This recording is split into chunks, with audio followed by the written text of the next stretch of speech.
Dimitri Payet et Florian Thauvin ont-ils été suffisamment à la hauteur? Selon vous, c'est le 4e débat. Tiens, donnez-nous votre avis justement sur le hashtag LiveTalk. Faites-vous plaisir. Les meilleurs messages, évidemment, sont sélectionnés par Rémi Chabert, l'excellent Rémi Chabert en régie. Dans les grands matchs, l'OM est-il présent? C'était l'OM. L'OM non, mais Payet et Thauvin. De toute façon, c'est un marronnier, comme on dit en presse, c'est-à-dire c'est un sujet qui sort toujours. C'est vrai, c'est vrai.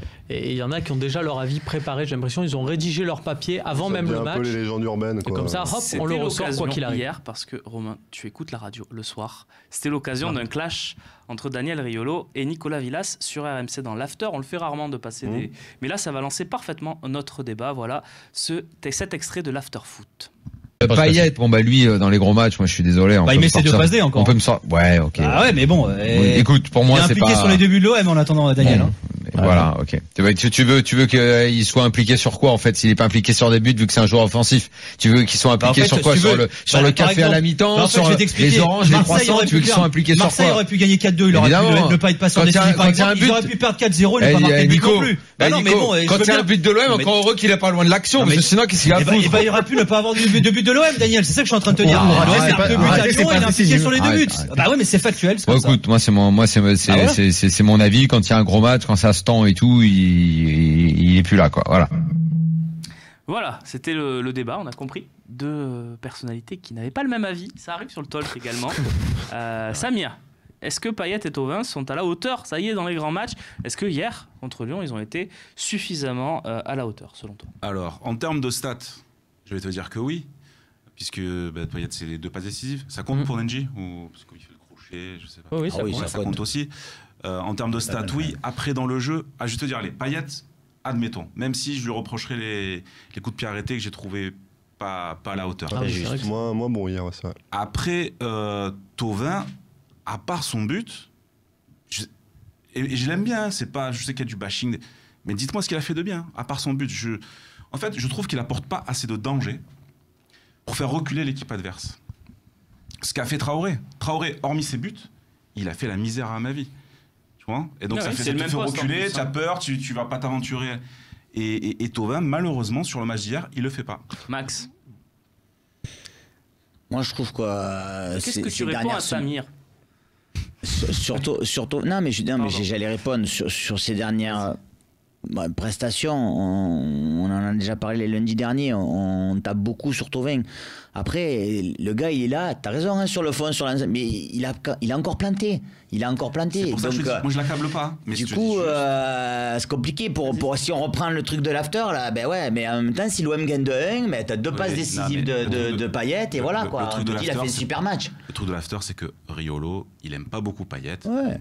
Mettre une petite carte. Mais moi je l'aime beaucoup aussi, donc c'est compliqué. On en a aussi chez nous qui dès qu'ils peuvent charger Payet, ils n'hésitent pas et ils le défoncent. Voilà, bon, je trouve pas que ce soit judicieux. Par exemple sur ce match-là, je trouve qu'il y a une vraie différence entre le match, par exemple de Payet. Je me souviens quand on perd 5-1 contre le PSG, Payet c'était le plus mauvais de l'équipe. Et là, pour moi, hier Payet c'est le meilleur de l'équipe. Donc je trouve qu'il y a pour quand nos même lecteurs aussi qui l'ont élu faussaire du match. Payet sur les grands matchs, en fait Payet et Thauvin ils sont inconstants. Voilà, ils sont ni mauvais, c'est ni des joueurs de grands matchs, ni des joueurs qui se manquent sur les grands matchs. Ils sont assez inconstants. Mais moi, je trouve que là, pour le coup, ils ont été là. Mais Payet avait déjà été là quand l'OM perd 2-0 l'an dernier au Groupama Stadium. C'était le meilleur Marseillais aussi, avec Gustavo l'année dernière. Il avait moins existé. Là, je trouve qu'il a vraiment créé des situations dangereuses. Donc, après, il y a encore une fois, il y a 2 mi-temps.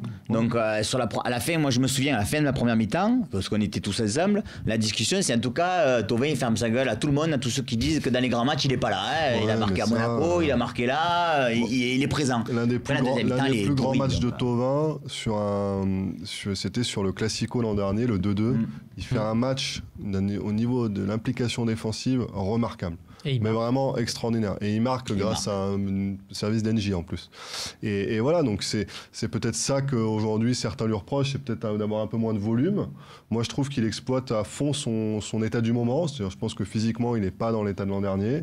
Donc, effectivement, sur les replacements défensifs et autres, mais il va peut-être moins y aller. Ce que lui reprochait peut-être Rami la semaine dernière, etc.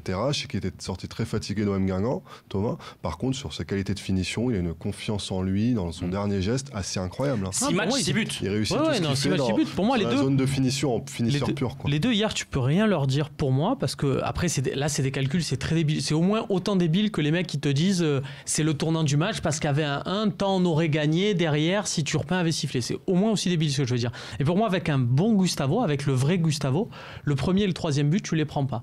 Voilà. Donc pour moi, si tu équilibres un peu, au final, tu as une bonne performance à Lyon. Oui, quand tu vois la colonne vertébrale lyonnaise, on voit Denayer qui est bon.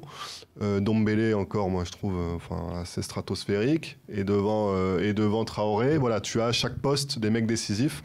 Hier à l'OM, on n'était pas à ce niveau-là. Vous êtes en train de parler des cadres. Pour moi, Payet et Thauvin, on peut pas les mettre dans la même case que Mandanda, même si c'est pas sa faute, même si qu'un Rami qui est depuis le début, ou qu'un Gustavo qui, pour moi, fait partie des cadres, voire même Strootman qui devrait aussi en faire partie. Ça fait les 6 cadres. Donc, à peu près. Voilà, t'as les 6 cadres. Les deux, ils surnagent un peu par rapport aux 4 autres qui sont. Tout à fait. Pour battre Lyon, t'en as pas besoin que de 2, t'as besoin des 6. Voilà. Messieurs, on va demander à nos suiveurs ce qu'ils en pensent. Payet et Thauvin ont-ils été suffisamment à la hauteur pour vous hier? 4 options. Oui, tous les deux. Oui, que Payet. Oui, que Thauvin. Et non, aucun des deux. Voilà, on aura la réponse. Tiens, ça fait un sondage compliqué à faire pour Rémi, mais il a l'habitude avec moi, évidemment. Voilà, on aura la réponse en fin d'émission. Allez, on bascule tout de suite. On va essayer de retrouver le sourire, de retrouver les bonnes compos, les bonnes clés. On passe à OM Strasbourg.